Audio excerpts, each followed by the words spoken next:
What is going on, guys? It is MrAeroHD here, and we are back again with Build Drift to Kill It. And before I get into anything, of course, the song I used today was Twilight Racing's Downforce, and I've used it before. I used it in my S15 video. I just didn't know what song to use, and it's a really short notice. So if you guys want to go check that out, again, it's on a free album with a bunch of other great music on it, so just go check it out in the description below. And yeah, there's a bit of a story behind this one. I wanted to do this build live, and I tried doing this build live, like I normally do. Not like a live build, but like actually put parts in the car when I'm putting parts in the car and so on and so forth.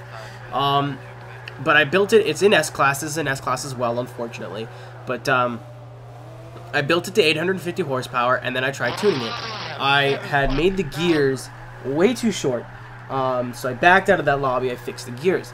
Once I fixed the gears, I figured out that 850 horsepower in this car is the stupidest thing in the world.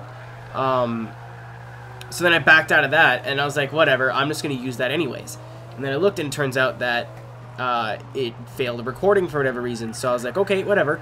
I'll back it down as much as I can while being reasonable and still trying to be true to the original build, which is Ryan Tuerck's Scion FRS in this year's Formula Drift.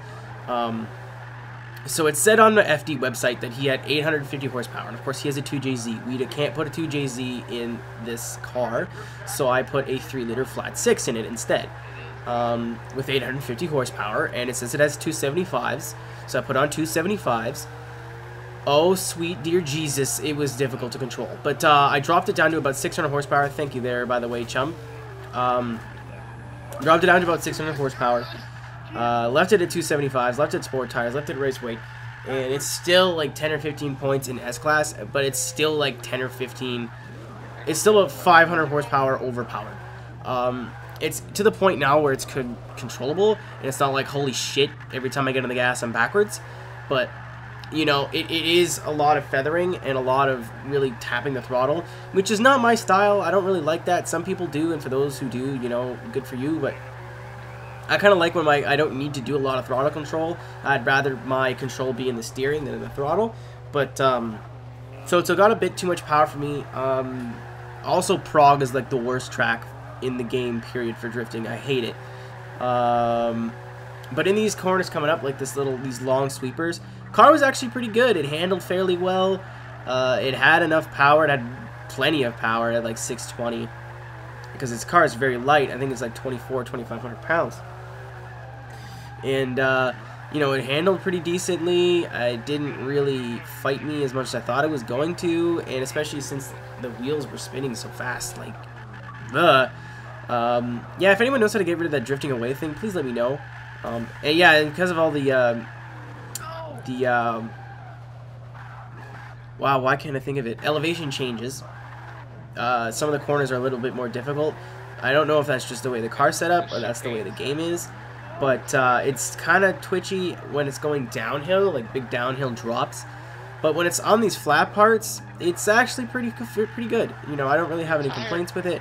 Right here, I really felt nice. This was the only lap I really messed it up too bad. But like I said, it does have way too much power in my opinion. It's not usable power. But, you know, that whole point of these builds, these Formula Drift replica builds. Also, the builder was, or the painter, I will find that out for you in a minute, and I will put it in the description below because I'd have to boot up Forza to do it. It's something to do with cats. But, yeah, the name of the painter for this design will be in the description below. I did not paint it.